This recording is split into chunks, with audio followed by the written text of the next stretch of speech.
Welcome to বিনোদন universe. বিনোদন ইউনিভার্সে আপনাদের সকলকে স্বাগতম। আপনারা যে যেখান থেকে দেখছেন আশা করি সবাই ভালো আছেন। তো বেশি কথা না বলে মূল ভিডিওতে চলে যায়। রেস্তোরাঁর মালিককে চড় মারলেন অভিনেতা সোহম চক্রবর্তী, কিন্তু কেন, তার বিস্তারিত জানিয়ে দিব।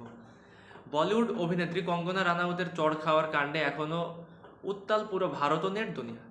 সেই রেশ না কাটতেই কলকাতায় ঘটল আরেক চড়কাণ্ড। এবার এক রেস্তোরাঁ মালিককে চড় মারলেন টালিউড অভিনেতা ও তৃণমূল বিধায়ক সোহম চক্রবর্তী।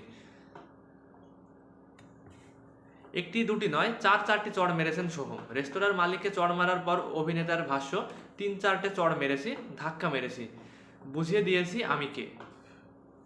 হঠাৎ কেন অনাকাঙ্ক্ষিত এমন ঘটনার সূত্রপাত হলো খোঁজ নিয়ে জানা যায় শুক্রবার 7 জুন সন্ধ্যায় ফেলু বক্সি সিনেমার শুটিংয়ে এমন বিব্রত পরিস্থিতি তৈরি হয়।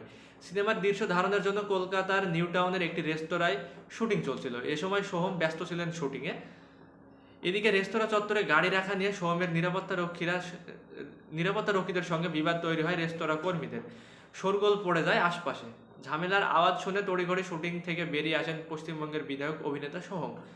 এরপর রেস্তোরাঁ মালিকের সঙ্গে শুরু হয় সোহমের বাকবিতণ্ডা।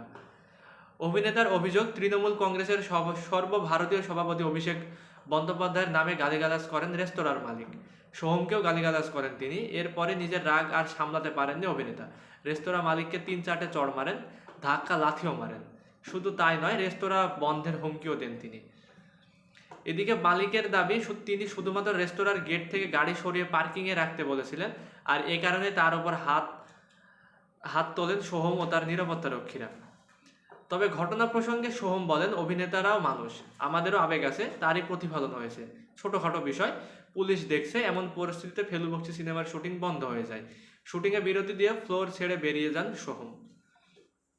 আজকের ভিডিওটি এই পর্যন্তই। পরবর্তী ভিডিও না আসা পর্যন্ত বিনোদন ইউনিভার্সের সঙ্গেই থাকুন। ভালো থাকুন, সুস্থ থাকুন, টেক কেয়ার, আল্লাহ হাফেজ।